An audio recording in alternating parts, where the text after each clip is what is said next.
It's 399 BCE. Athens, the birthplace of democracy, of reason, of Western philosophy itself. A 70-year-old man is standing trial. He's not a criminal. He's arguably the most intellectually honest human being who ever lived. He spent his entire life walking through the marketplace, stopping strangers, and asking them one uncomfortable question. Do you actually know what you think you know? And Athens, the so-called cradle of civilization, sentences him to death. His friends arrange his escape. The guards are bribed. The boat is waiting. All he has to do is walk out. He refuses. He drinks the hemlock. He dies. That man was Socrates, and his death planted a question into human thought that is still growing today. Does any state, any government, any civilization have the moral right to take a human life as punishment? Today, we're answering that question the hard way. We're sitting down with the greatest philosophical minds in history, from ancient Greece to imperial China to Enlightenment Europe, and making them debate each other. By the end of this video, you won't just have an opinion on the death penalty, you'll understand why you have it and what it reveals about your deepest beliefs about justice, humanity, and what civilization actually is. Let's go. Plato is the first philosopher to give us a systematic, unapologetic defense of capital punishment.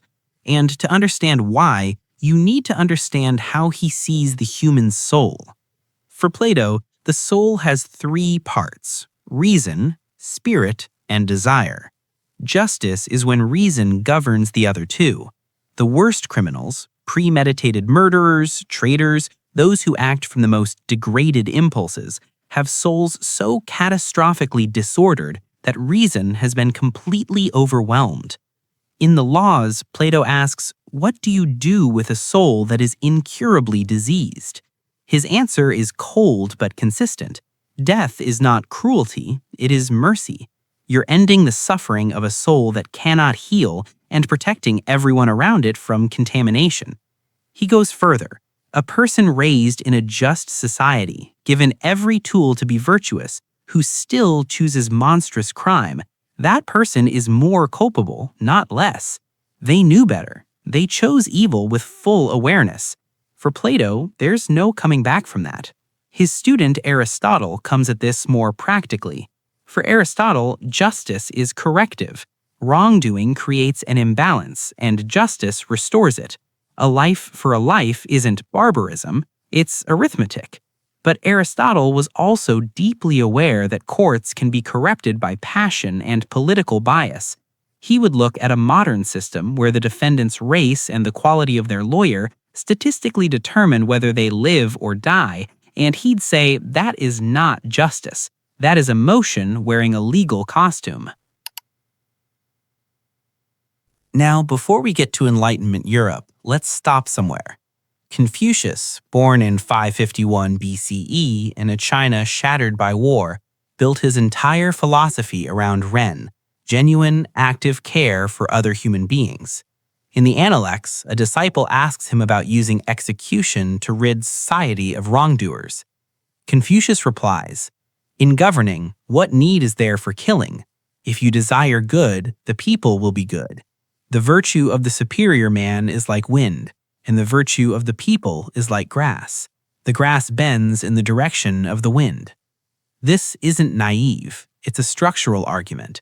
Crime, for Confucius, is a symptom of failed leadership first. A ruler who reaches for execution as his primary tool has already admitted he's failed at the actual job. Now, here's where it gets interesting. Mencius takes this and directly demolishes Plato's entire framework. Plato says some souls are incurably diseased and deserve to die. Mencius would reject this completely. Human nature, Mencius argues, is fundamentally good. Every person is born with the seeds of virtue. A person who becomes monstrous has been made monstrous by poverty, by bad governance, by a society that abandoned them first. In the Mencius, he says, if people starve while the ruler's granaries are full, that ruler is murdering his people. To then execute the men who stole to survive is not justice. It's a moral obscenity layered on top of an existing one. Mencius would demand, before any execution, a full reckoning with the conditions that produced the criminal. Thomas Hobbes watched the English Civil War tear his country apart. A king executed, institutions collapsed, neighbor killing neighbor. That experience produced a philosophy as dark as it is coherent. His argument is blunt.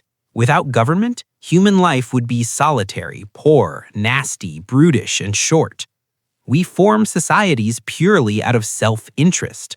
We hand over certain freedoms to a sovereign who keeps the peace. In return, that sovereign gets serious authority, because the alternative is chaos. For Hobbes, capital punishment isn't even a philosophical question. A murderer has stepped outside the social order. The state killing them is just the contract doing its job. He watched civilization collapse. He'd say, "You want to talk about inhumanity? Go look at what happens when there are no consequences." Locke hears this and pushes back hard. Locke says Hobbes has it backwards. Rights, life, liberty, property, exist before government. The state doesn't create them. The state exists only to protect them. So when a government executes someone, it isn't just enforcing a contract, it's taking the most fundamental thing a person has. And if it gets it wrong, which governments do, it has become the very threat it was built to prevent. Hobbes says the sovereign is the source of order. Locke says the sovereign is the servant of rights. That's not a small difference. That's everything. Locke does permit capital punishment. A murderer who takes another's right to life forfeits their own. But his framework plants a seed.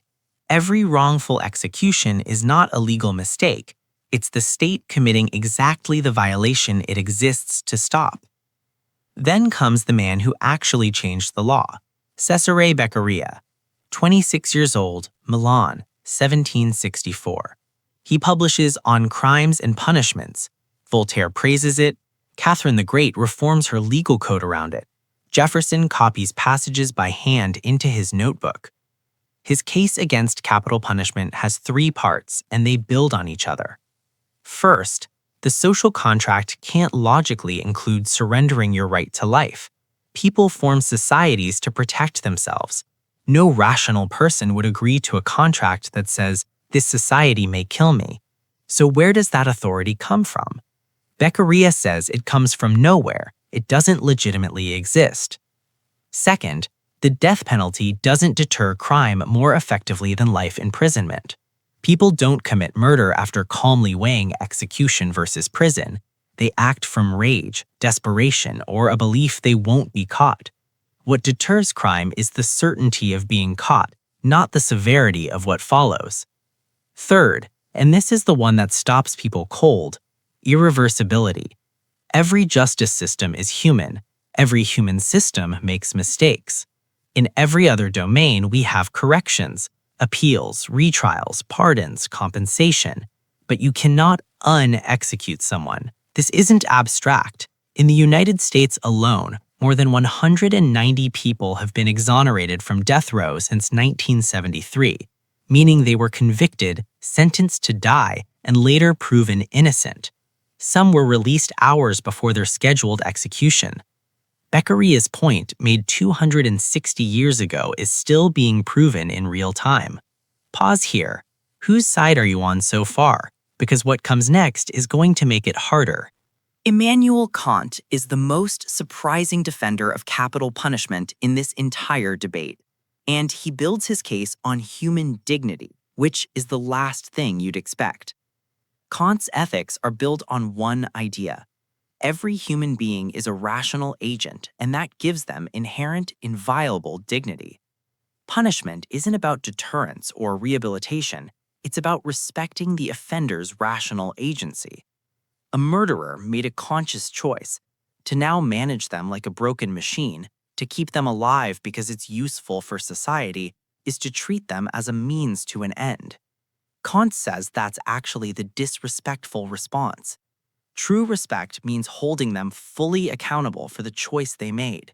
and the punishment that corresponds to murder is death.